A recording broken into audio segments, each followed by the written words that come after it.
Hi friends, സഖാവ് V എസിൻ്റെ മരണവുമായി ബന്ധപ്പെട്ട വാർത്താ പ്രാധാന്യത്തിൽ വിസ്മരിക്കപ്പെട്ടു പോയ ഒരു വാർത്തയുണ്ട്. The vice president of India Jagdeep Dhankhar രാജിവെച്ചു. രാജിവെച്ചതോ രാജിവെപ്പിച്ചതോ രണ്ടായാലും ഫലം ഒന്ന് തന്നെ. ഏതാണെങ്കിലും ഒരു കാര്യം വ്യക്തമാണ്, something is rotten in Denmark.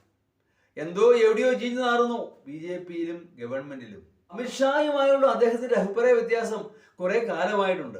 പക്ഷേ ഒരു ഭരണഘടനാ സ്ഥാനത്തിരിക്കുന്ന വൈസ് പ്രസിഡന്റ് രാജിവെക്കാൻ നിർബന്ധിതനാവുക എന്ന് പറയുന്നത് ഇന്ത്യയുടെ ചരിത്രത്തിൽ തന്നെ ആദ്യമായിട്ടാണ്.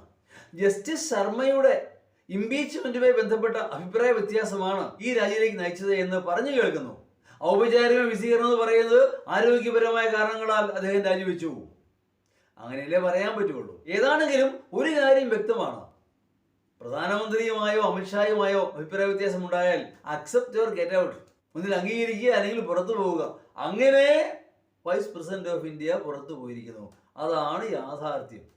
ഇനി അറിയേണ്ട കാര്യം, ഇനി ആരാണ് ആ സ്ഥാനത്തേക്ക് വരുന്നത് എന്നുള്ളതാണ്.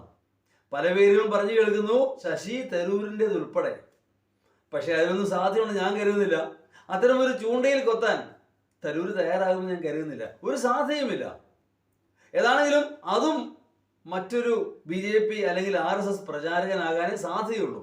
ഭരണഘടനാ സ്ഥാനം വഹിക്കേണ്ട ആളാണ്, അർഹതപ്പെട്ട ആളായിരിക്കണം, അതൊക്കെ പറയാമെന്നുള്ളതല്ലാതെ BJP ഭരിക്കുമ്പോൾ BJPയുടെ വേണ്ടപ്പെട്ടവരും അല്ലെങ്കിൽ പ്രചാരകന്മാരും ഒക്കെ ആ സ്ഥാനത്തേക്ക് വരികയുള്ളൂ. അതൊരു സംശയവും വേണ്ട.